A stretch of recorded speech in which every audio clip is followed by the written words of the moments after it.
ఆ దురదృష్టమైన సంఘటన ఒక క్యారెక్టర్లెస్ ఫెలో గంట అరగంట సుకన్య సంజన లీలల్లో లీలలు రాసలీలలు కలిగిన వ్యక్తులు మాజీ మంత్రులు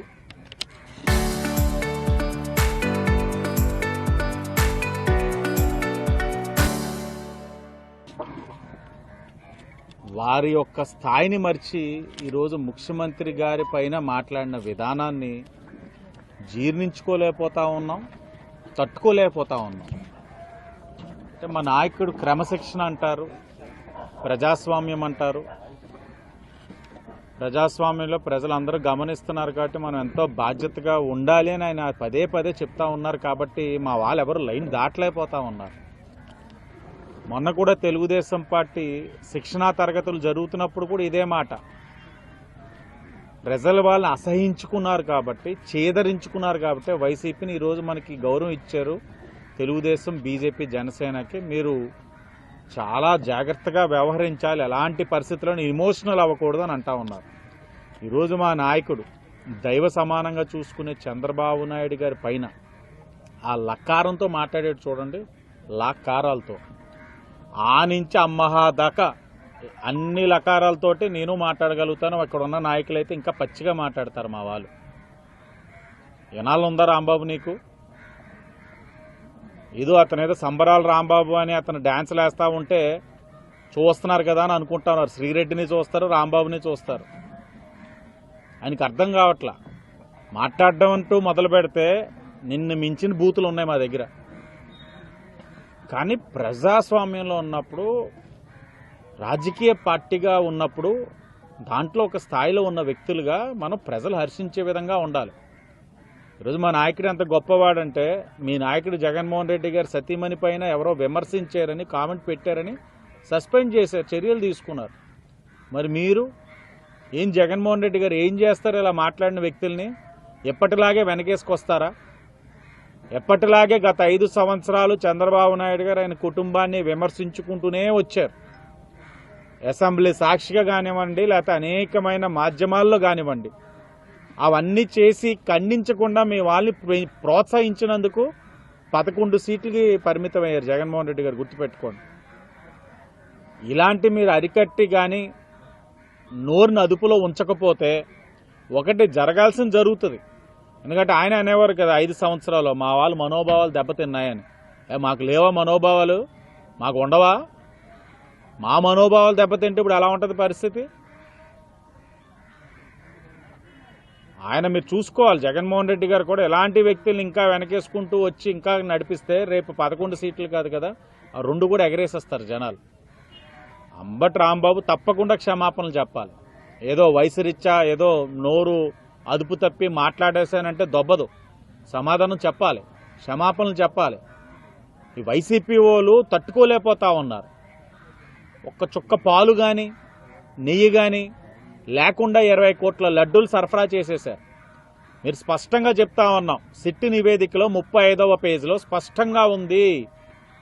ఏదైతే వాళ్ళు బుకాయిస్తా ఉన్నారో అక్కడ చాలా స్పష్టంగా ఉంది. మేమేదైతే మా ముఖ్యమంత్రి గారు చెప్పారో అన్నీ కూడా దాంట్లో చాలా స్పష్టంగా ఉన్నాయి. వీళ్ళు తప్పు చేసినట్లు నిర్ధారించబడ్డాయి. పైపెచ్చిన తల నిర్ధారించబడ్డ తర్వాత కూడా ఇంకా సిగ్గు లేకుండా బాహాటంగా 5 సంవత్సరాల స్వామివారి దగ్గర 235 కోట్ల అవినీతి చేసి మీ గుమస్తాల అకౌంట్లలో 4.5 కోట్ల డబ్బులు వేసేసుకొని విచ్చలవిడితనంగా నిబంధనలు మార్చేసి టెండర్ క్లాజెస్ మార్చేసి మీకు కావాల్సిన వాళ్ళకి ఇచ్చుకొని ఆ స్వామివారికి అంత అప్రతిష్ట తీసుకొచ్చి వాస్తవాలు ప్రజలు తెలుస్తూ ఉంటే, ప్రజలు అయ్యో ఇంత దారుణం అని అంటా ఉంటే ఇప్పుడు గేమ్ ఆడుతూ ఉన్నారు. అయినా కూడా జనాల్లోకి వెళ్ళిపోయేసరికి ఆ వారవలేని తనంతో ఈ విధమైన ధోరణి.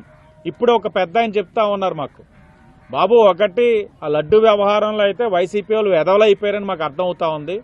వీళ్ళు వెధవలు ఎప్పుడూ అవుతూనే ఉంటారు, వాళ్ళకి తెలుసు వాళ్ళు ఎంత ఎదవతనం అన్నది వాళ్ళది.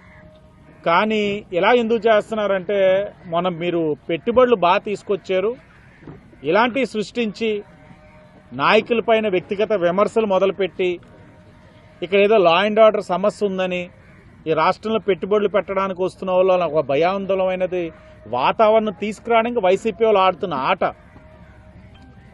లడ్డు అన్న వ్యవహారం ప్రజలు నమ్మారు కాబట్టే నేను ఇంట్లో కూర్చోబెట్టారు. ఇంకెక్కడ బుకాయిస్తారు జగన్మోహన్ రెడ్డి, నువ్వు నీ పార్టీ సిగ్గు లేకుండా?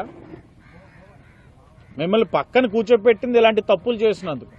ఇంకా నువ్వు తప్పుని ఒప్పుకోకుండా మేము తప్పు చేయలేదని ఇంకా వాళ్ళని సమర్థించుకుంటున్నారంటే దొంగ అన్నట్లుంది జగన్మోహన్ రెడ్డి గారు వాళ్ళ పార్టీ మనుషులు చేసేది. అది సరిపోదు అన్నట్లు ఇప్పుడు ఈ రాష్ట్రానికి వస్తున్న పెట్టుబడులను కూడా భయాందోళనకు గురి చేయడానికి ప్రయత్నాలు చేస్తూ ఉన్నారు. మేము కూడా వాళ్ళకి పెట్టుబడులదారు ఎవరైతే ఉన్నారో వాళ్ళకి స్పష్టమైన హామీ ఇస్తా ఉన్నాం. ఇలాంటి కుక్కలు అనేకమైన మొరుగుతాయి, పట్టించుకోవాల్సిన అవసరం లేదు. రాష్ట్రం ముఖ్యం, ఈ తెలుగు జాతి ముఖ్యం. రాష్ట్రాన్ని తప్పకుండా అభివృద్ధి పదంలో తీసుకెళ్లే బాధ్యత కూటమి ప్రభుత్వం తీసుకుంటుంది. అలాగే అంబటి రాంబాబుతో పాటు మిగతా వైసీపీ వాళ్ళు కూడా చెప్తా ఉన్నాం, నోరు ఉందా కదా అని చెప్పి నోటికి వచ్చినట్లు పెట్టరేగితే చాలా గట్టిగా ఉంటుంది. మా నాయకుడు చెప్పింది ఆగుతున్నాం, చాలా మూసుకొని కూర్చుంటున్నాం. అలాగని చెప్పి మంచితనాన్ని చేతకంతనంగా చూడకండి. ప్రజాస్వామ్యంలో ఉన్నాం, రాజకీయంగా ఏదైనా ఉంటే రండి. అంత ఆవేదన ఉంటే రేపు అసెంబ్లీ జరుగుతూ ఉంది. 11వ తారీఖు నుంచి అసెంబ్లీ ఉంది, ఫిబ్రవరి 11th నుంచి. 11వ తారీఖున మీ 11 మంది అసెంబ్లీకి వచ్చి చర్చించండి. జగన్మోహన్ రెడ్డి గారు మీరే మొగాడిలా వచ్చి 11వ తారీఖు మీ 11 మందితో వచ్చి 11వ గంటకి చర్చించండి. ఇదిగో తిరుపతిలోనే మేము తప్పు చేయలేదని ఆధారాలతో మేము మాట్లాడతాం. అది విధానంగాని ఇలాగా తట్టుకోలేక వారులేనితనంతో మీ వాళ్ళని ప్రేరేపించేలాంటివి మాట్లాడడం వల్ల అది మంచి విధానం కాదు. మీకు రాష్ట్రం పైన బాధ్యత ఉంటే ఇలాంటి పనులు మీరు చేయరని కూడా తెలియజేస్తూ, local to global news at your fingertips, మీ చేతిలో ఒక ఆయుధం. Download raw TV app. Media legend Ravi Prakash is back.